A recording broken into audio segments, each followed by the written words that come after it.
ہمارا کب یہ دعویٰ ہے کہ اللہ تبارک و تعالیٰ ڈیٹیکٹ ہو سکتا ہے سائنٹیفک انسٹرومنٹ سے، لیکن ہم ریزننگ کرتے ہیں کہ جو ریزننگ جس طرح رچرڈ ڈاکنز نے جو باتیں کی ہیں دا گاڈ ڈیلوژن میں نے اس کا پورا جواب دیا ہے، ٹھیک ہے، اور ایک ایک بات کا ریزننگ کے ساتھ جواب دیا ہے کہ اگر آپ سائنس کو مانتے ہو، میتھمیٹکس کو مانتے ہو، پھر اس طریقے سے معاملات کو لے کے چلنا ہوگا۔ الٹیمیٹلی تمہیں کہیں نہ کہیں آ کے بات کو ماننا پڑے گا۔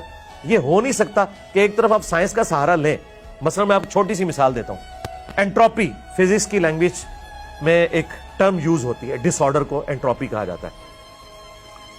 Second law of thermo dynamics یہ ہے کہ انٹروپی یا تو کانسٹنٹ رہے گی یا انکریز کرے گی، ڈس آرڈر کبھی کم نہیں ہو سکتا تا وقت ہے کہ کوئی ایکسٹرنل پاور انٹروین نہ کرے۔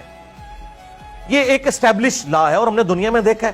اگر میں آپ کے اس گلاس کے اندر بلو، گرین اور یلو کلر کے بالز کی لیئرز لگاؤں اور میں اسے ہلا دوں تو اب اس کی پروبیبلٹی 0 ہے کہ دوبارہ وہ لیئرز اس طرح مینج ہوں، اس وقت تک کہ میں ہاتھ کے ذریعے خود نہ رکھوں، انٹرویون نہ کروں، یہ اس کی انٹروپی بڑھتی چلی جائے گی، بڑھتی چلی جائے گی۔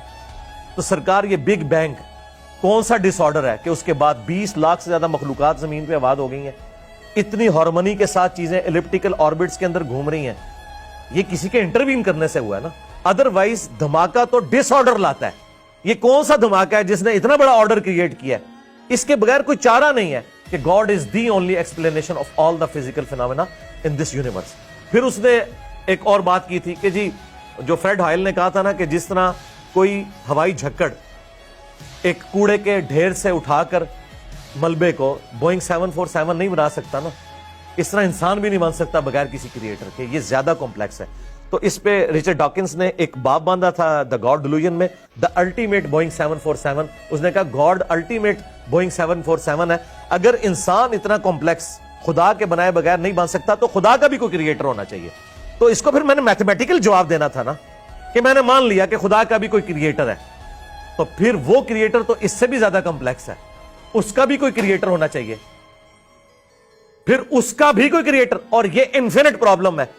میتھمیٹیکلی یہ ایکویشن اس وقت تک اینڈ نہیں ہوگی جب تک آپ یہ مان نہ لیں کہ کوئی ایک کریٹر ایسا ہونا چاہیے کہ جس کا کوئی کریٹر نہ ہو۔ تو وہی تو ہے لم یلد ولم یولد۔ اور یہ ہم نے کیوں ماننا ہے کہ دوسری طرف میں ایگزسٹ کرتا ہوں؟